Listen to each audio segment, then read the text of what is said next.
सुबह का समय। रामू खाट पर लेटा है, पत्नी चूल्हे पर रोटी बना रही है। पत्नी चिढ़ते हुए कहती है, रामू, कब तक यूं ही खाट तोड़ते रहोगे? खेत में काम करने का वक्त हो गया है। रामू उलझन में कहता है, अरे भगवान, अभी तो सुबह हुई है। थोड़ा आराम कर लूं फिर चला जाऊंगा।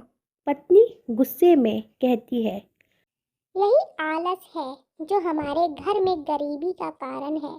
पड़ोसी श्याम को देखो, सुबह से शाम तक मेहनत करता और अच्छे पैसे कमाता है। रामू हंसते हुए कहता है, अरे श्याम पागल है, सारा दिन भागदौड़ करता रहता है। मैं उसकी तरह मेहनत नहीं कर सकता। श्याम खेत में काम कर रहा है। रामू उसे देखने आता है।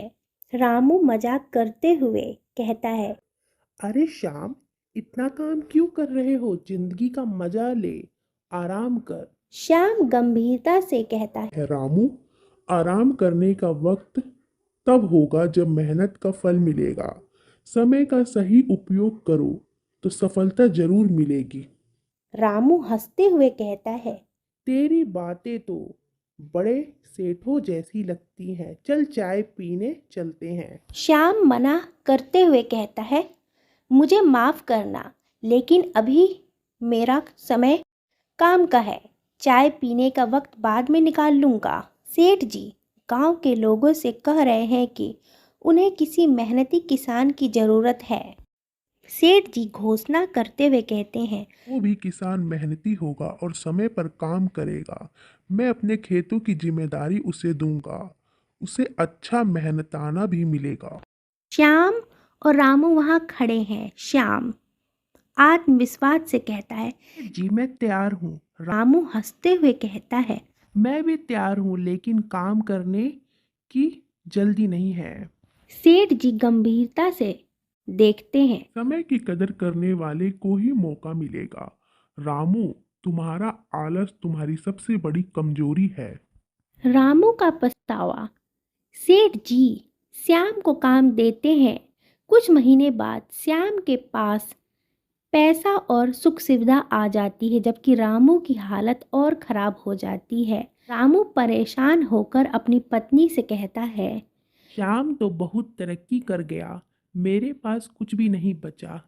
पत्नी गुस्से में कहती है, यह सब तुम्हारे आलस और समय की बर्बादी का नतीजा है। रामू श्याम के पास जाता है। रामू शर्मिंदा होकर श्याम से कहता है, मैंने तुम्हारी बात नहीं मानी। अब समझ आया कि समय का महत्व कितना बड़ा है। श्याम मुस्कुराते हुए कहता है, अभी भी देर नहीं हुई है। समय को सही तरीके से उपयोग करो, मेहनत करो। सफलता तुम्हारे पास खुद चलकर आएगी। रामू का बदलाव। रामू मेहनत करने लगता है और समय पर अपना काम पूरा करता है। कुछ समय बाद उसकी हालत में सुधार होता है। रामू आत्मविश्वास से कहता है, श्याम, तुम्हारी सलाह ने मेरी जिंदगी बदल दी। अब मैं समझ गया हूँ कि समय का सही उपयोग ही सफलता की कुंजी है। श्याम खुश होकर कहता है, यही तो जिंदगी का असली सबक है दोस्त। रामू अब मेहनती और खुशहाल जीवन जीने लगता है। समय का महत्व समझो, क्योंकि बीता हुआ समय कभी वापस नहीं आता है।